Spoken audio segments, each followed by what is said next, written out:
esto es un tema técnico que hay que consultárselo a los expertos, por qué se ha producido esto y cuáles son las medidas más razonables y prudentes para tomar, más allá de lo que ha dicho la superintendencia también, que ha llamado a posponer, si se puede, un poco la jubilación a quienes hayan sufrido estas bajas. Pero tomamos contacto con José Luis Ruiz, que es economista y académico de la Facultad de Economía y Negocios de la Universidad de Chile, de la FEN, un gran experto en estos temas. José Luis, muchas gracias por seguirnos como siempre. ¿Cómo estás? Bien, muchas gracias por la invitación, Matías. Oye, bueno, primero expliquemos, porque a veces nos cuesta toda la cultura previsional, ¿no es cierto? Desde los multifondos, las personas podemos elegir desde el A hasta el E, según el riesgo, el nivel de riesgo que queramos tener. Esto tiene que ver con la edad que tengamos también, la cercanía a la jubilación. Pero aquí hubo, y nos vas a explicar tú por qué, una baja importante, sobre todo en los fondos D y E, entiendo. ¿Y qué efectos tiene? Partamos por donde te parezca a ti como profesor. Muy bien, mira, aquí hay que entender que los fondos de pensiones están sujetos a los movimientos de los mercados de capitales. En el caso de los fondos más conservadores, que es donde tienen su fondo las personas que están próximas a pensionarse, estos fondos sufren cuando las tasas de interés suben. Claro. Y todos los fondos sufren también cuando hay más incertidumbre. Entonces, estas dos cosas han ido de la mano en este último tiempo, donde hemos visto alzas de tasas en la economía, y por lo tanto los instrumentos de renta fija, que son la mayor composición de los portafolios más conservadores, experimentan una disminución de valor. Y por lo tanto vimos en junio una caída, por ejemplo, en el fondo E levemente superior a un 3%, y con un acumulado negativo en el año en torno a un 10%. 10, claro, a eso me refería. ¿Acumulado desde 2020, los últimos 12 meses o lo que llevamos del 21? Básicamente en el 2021 llegan un poquito más que un 10%, pero también en los últimos 12 meses está levemente como la caída levemente sobre el 9%, casi el 10%. ¿Tiene que ver con los retiros de las AFP y por qué? Lo que pasa es que en los dos primeros retiros, por ejemplo, el Banco Central tuvo un rol mucho más activo y por lo tanto logró atenuar el alza esperada que hubiese tenido la tasa de interés por el hecho de tener más capital, o sea, vender instrumentos en un mercado de capitales de esa cuantía presiona los precios a la baja de estos instrumentos, que equivale a un alza en las tasas que generan. A ver, uno se entiende. Un segundo, José, porque hubo que salir a liquidar posiciones, ¿no es cierto? Renta fija y renta variable. Cuando uno sale a liquidar posiciones para vender, para que las AFP le pudieran dar el 10% a su cliente o a su dueño más que cliente, al salir a vender los precios bajan, hay mucha oferta en el mercado. ¿Dónde se relaciona la sobreoferta de instrumentos financieros a este movimiento de las tasas de interés? Perfecto, mira. La relación es bastante directa, o sea, en un mercado sin intervención del Banco Central hay que entender que el volumen de recursos que involucra cada tiro equivale a prácticamente 25 o 30 días de transacciones habituales del mercado de renta fija, que es donde están principalmente posicionados los fondos. El fondo E invierte casi un 95% del fondo en instrumentos de renta fija y principalmente en Chile. Entonces, esto también ilustra la importancia que tiene también tener recursos en el extranjero, porque Chile lamentablemente ha visto un clima enrarecido, político, que afecta obviamente a los inversionistas extranjeros. Por diversificación es bueno tener... Por diversificación. Sí, se entiende. Exactamente. Entonces, al final del día ha habido una mala combinación que ha generado, en definitiva, una mayor presión. Pero los retiros fueron muy fuertes, o sea, los 3 retiros acumulan del orden de 50.000 claro, millones de dólares. 50.000 millones de dólares. Claro, exactamente, que más o menos para que la gente lo entienda en perspectiva, es poco menos del 20% del PIB de Chile. Por lo tanto, eso es una presión enorme sobre una economía pequeña que es Chile, que tiene un buen colchón financiero con los fondos de pensiones, pero que obviamente un retiro tiene repercusiones importantes. El Banco Central actuó también, pero con menor espacio, porque gran parte de los instrumentos más líquidos fueron vendidos en las primeras 2 etapas. Entonces, claramente aquí ahora se ve más afectados los precios. Pero también, como te digo, con la incertidumbre que se vive principalmente en Chile, por pandemia, porque también hay que entender que la pandemia genera ruido y todo eso afecta al final los mercados y por lo tanto claramente apariciones de nuevas cepas, climas políticos enrarecidos, todo eso repercute al final en mayor incertidumbre que entre comillas golpea las tasas al alza en este caso de los instrumentos de renta fija. Ya, esto es información que ya es dato, ya es pasado, ya ocurrió, esta baja en torno al 10% ya ocurrió, los retiros también, pero lo que no ha ocurrido es que mucha gente que nos está mirando está en el entorno etario de ir preparando su espacio de salida ya y de jubilación.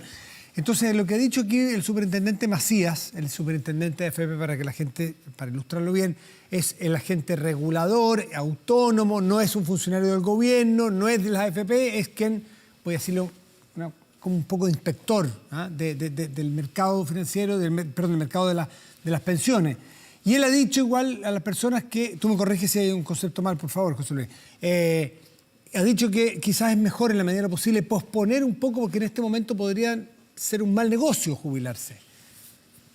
Sí, efectivamente, yo concuerdo con la visión técnica de Osvaldo Macías. Justamente aquí hay que rescatar que si bien es cierto, la superintendencia es un aparato del sistema público, goza de independencia técnica. Sí. Y por lo tanto, aquí hay que entender que no hay ni bueno ni malo. Lo que está hablando aquí el superintendente Macías es de total razonabilidad para aconsejar a las personas, quienes pueden postergar el retiro. Lo aconsejable es que tomen un tiempo y posterguen esta decisión, esperando que el clima de incertidumbre disminuya y que obviamente se recupere una senda de rentabilidades en los fondos justamente que han sido perjudicados fuertemente. Esto ocurre cuando hay cambios bruscos, cuando se inicia una crisis. Lo normal es que los fondos más riesgosos, fondo A, fondo B, se ven fuertemente disminuidos, pero posteriormente a cuando uno comienza a dejar la crisis atrás, estos fondos comienzan a experimentar alza. Y ahí normalmente lo que ocurre es que las tasas de interés de la economía comienzan a subir y generan presión inflacionaria y el Banco Central también comienza a subir su tasa de política monetaria, que al final es una tasa que es como rectora en la economía. Y el Banco Central ya está teniendo presiones de tipo inflacionaria y que ha anunciado que obviamente el estímulo de tener tasas más bajas lo va a ir dejando de lado gradualmente, lo va a ir retirando. Entonces, en definitiva, no se ve como una buena decisión pensionarse actualmente ni en los próximos meses. Para aquellas personas que pueden postergar, obviamente, lo ideal es que posterguen el retiro y aquellos que no, lamentablemente, no es el mejor momento. Pero, José Luis, ¿por qué este link directo al que haya bajado la rentabilidad en los últimos meses ¿en qué va a beneficiar? ¿Me van a calcular distinto si yo logré sumar 10 pesos en mi fondo? Yo voy a jubilarme y me tienen que hacer por una tabla de cálculo los años que tengo, las perspectivas de vida y me van a calcular mensualmente cuánto me van a dar de pensión. Explícame por qué afecta tanto la baja en los últimos meses para el cálculo que me hagan de mi pensión futura. Es que como uno lo ve, de hecho, Matías, este inicio de año, lo acumulado es una caída del 10% de un fondo acumulado en todo el horizonte de vida para las personas que están próximas a jubilarse. Entonces, es una caída muy fuerte. Pero se calcula hacia adelante. ¿Los fondos que me siguen administrando se calculan hacia adelante? ¿Siguen rentando esto? No, sino que es como que lo que tú tienes, o sea, si tú tenías, y de hecho en términos reales, o sea, todavía es más fuerte la caída nominal si uno lo corrige por inflación. Pero si hablamos en términos reales, yo tenía 100 en diciembre, ahora tengo 90. Y por lo tanto, esto no es que se lo hayan robado, como gente a veces puede pensar, o hay un fraude. No, los papeles financieros en este momento valen menos en el mercado de capitales. Por lo tanto, eso queda aconsejable esperar que estos fondos tienen que revertir su curva de rendimiento. Y por lo tanto, esperar un mejor momento en que ya no valgan 90, vuelvan a valer 100 o básicamente suban. Adicionalmente, porque lo que uno tiene son cuotas de un fondo y el fondo en lo que está invertido ha perdido su valor, por lo tanto la cuota de mi fondo vale menos. Exacto, esa cuota vale menos, por lo tanto no es el mejor momento de hacer el retiro, aunque por cierto, El que hace el retiro total es aquel que va a contratar en ese momento una renta vitalicia, que es el momento en que llevaría un saldo más bajo. O sea, eso sí que parece ser, José Luis, eso es lo que parece ser menos recomendable en este momento, contratar una renta vitalicia. Menos recomendable en este momento. Obviamente, cuando ya esta cosa se quite, por ejemplo, o hayan mejores condiciones que provoquen una disminución de la incertidumbre, eso va a jugar a favor de los fondos. Y por lo tanto, de esta manera uno esperaría que ese sería un mejor timing y además un mejor momento, porque hay que pensar también, aquí el primer impacto es que tengo un fondo más pequeño si es que me quiero retirar. En un programa de rentas vitalicias, por ejemplo. Pero hay que entender, Matías, que las rentas vitalicias tienen lo que se llama una TIR y por lo tanto para aquellos que se vayan a pensionar en el futuro al haber mejores tasas, les juega a favor, ¿te das cuenta? Entonces, en este momento el impacto más fuerte es el fondo, pero a futuro las personas se van a ver beneficiadas por tener una mayor tasa que van a conseguir esos mismos fondos y en el equivalente les van a entregar una mejor pensión. Perfecto. Entonces, lo aconsejable es esperar. Ahora, aquellos que hacen un retiro programado, en cierta manera, ellos, el grueso de su fondo sigue estando en el sistema de pensiones. Claro, que claro. va a estar. Van a tener más espacio de recuperación ellos.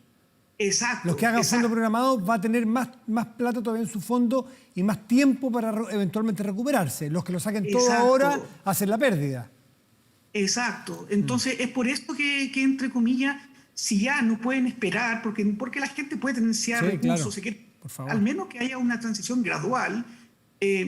No les va a gustar esto a las compañías de seguros, pero en el fondo uno dice lo aconsejable es que se queden en un retiro programado y que posteriormente, cuando las condiciones sean mejores, ellos básicamente hagan un cambio que para muchas personas es conveniente.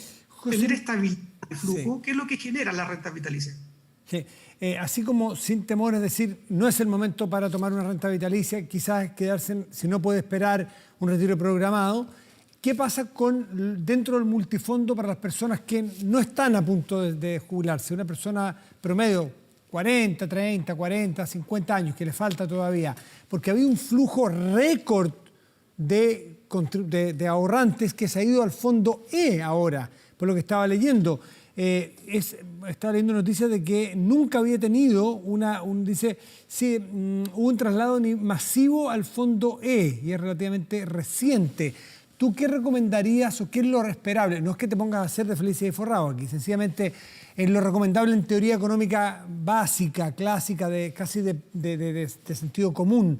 En estos momentos, resguardarse en un fondo más conservador o irse a un fondo más arriesgado que pueda tener perspectivas de más rentabilidad en un largo plazo más largo, valga la redundancia.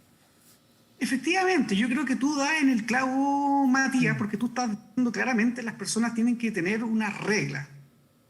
¿Cuál es la regla más básica? Invertir de acuerdo al horizonte de expectativa, de este caso de vida que tienen las personas. Y la regla general es que las personas más jóvenes deberían optar por los fondos más riesgosos, que son los que rentan más en el largo plazo y que han rentado más y que tienen mejores proyecciones. Las personas que básicamente ya están por pensionarse o son pensionados están en los fondos de menor riesgo, pero ahí ellos todavía pueden escoger en cuál de los fondos de menor riesgo están. Lo que uno espera es que la economía en el mediano largo plazo supere esta crisis, superemos el clima de incertidumbre y por lo tanto podamos básicamente tener mejores retornos. Y es por eso que, entre comillas, como estrategia hacia mediano largo plazo es tratar de apuntar a los que son pensionados a fondos que sean un poquito menos conservadores dentro de lo que ellos pueden escoger. Pero claramente un consejo es no tratar de jugar con los fondos a tratar de ganar ellos al mercado, porque incluso personas expertas que transan todos los días no le apuntan siempre al movimiento del mercado. Y por lo tanto es mejor tener reglas más macro que es como tener tu inversión de acuerdo a tu horizonte de inversión. Lo que no es aconsejable, por ejemplo, es que la gente joven esté en los fondos más conservadores. Eso no tiene ningún sentido, como básicamente muchas personas cometen ese error. Gente más joven, ¿tú le recomiendas ponerse en fondos tipo A o B, que son con mayor riesgo, pero con más expectativa de rentabilidad en el largo plazo? Porque a ellos les faltan 30 años para jubilarse.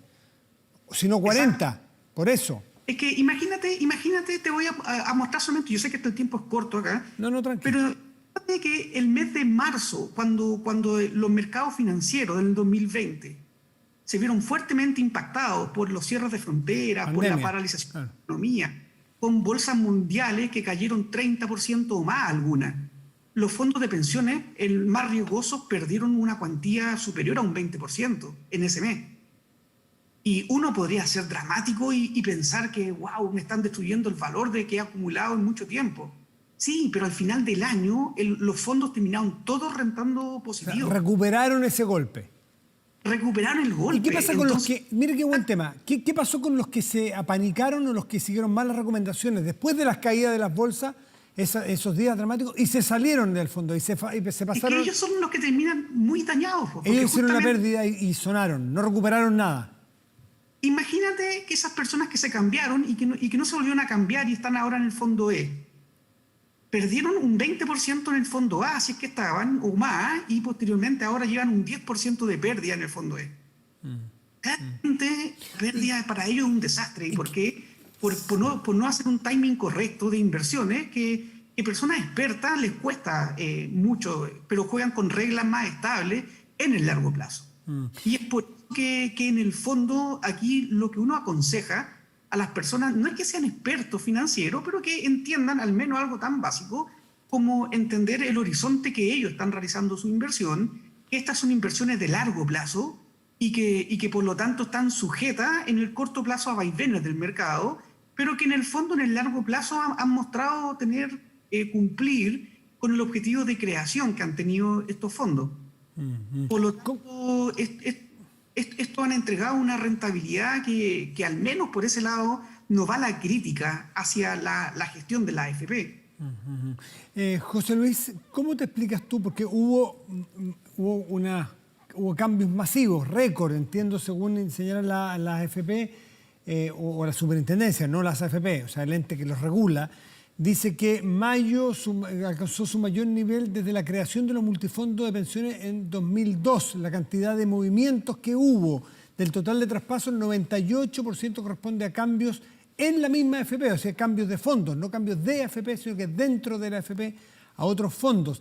Y la que generó más incorporación, la que recibió más gente nueva, justamente fue el fondo E, este fondo más conservador que ha perdido tanto. Dice que, este es un informe de CIEDES, que dice que el fondo E con 425.000 incorporaciones netas. ¿Cómo te explicas tú que se esté yendo tanta gente al E? ¿Por qué? ¿Y si es recomendable? Lo que ocurre es que muchas personas, recibían consejos de recomendadoras de cambios de fondo y que era un riesgo y que no creaba valor, porque de hecho, incluso aunque le apuntaran algunas veces, en promedio no ganaban en forma sistemática. Eso es algo que hay que decirlo. Desmitificarlo. No sistemática, pero sí le traspasaban costos sistemáticos a todos nosotros que incluso no los pudiéramos seguir. Porque en el fondo eso hace que los portafolios de la AFP tuvieran instrumentos más líquidos y que rentan menos. No pueden invertir, por ejemplo, tanto en activos alternativos, que es como fondo inmobiliario, infraestructura, que es algo que ha mostrado una rentabilidad excelente. No pueden tener una cuota tan grande en esos fondos, porque en el fondo, si hay movimientos bruscos, hay que salir a liquidar instrumentos que gozan de muy poca liquidez. Es como querer vender la casa de un día para otro. No se puede. No, te pagan la mitad. Si tú estás desesperado por vender, 80, te pagan... 90%, sí, pero forma de decir. no es el mejor negocio. Te castigan, es una forma correcta de decir. Te castigan si sales a vender apurado. Claro, entonces como que el hecho de pensar de que, hay una rentabilidad negativa, porque aquí hay que entender que los mercados se mueven y en el largo plazo han dejado un mayor retorno a los fondos más riesgosos. Pero si aquí las personas siguen el hecho de ver que hay incertidumbre, que básicamente un fondo no rentó lo adecuado y cambiarse al otro, sin tener una mirada de largo plazo, ahí es donde las personas están cometiendo errores fuertes y por lo tanto caen en la desesperación. José Luis Ruiz, economista académico de la Facultad de Economía y Negocios de la Universidad de Chile de la FEN, como siempre, atento a nuestro llamado y a explicarnos, y te agradecemos mucho por este espacio. Gracias por compartir en este espacio. Que te vaya muy bien. Hasta la próxima. Chao, chao.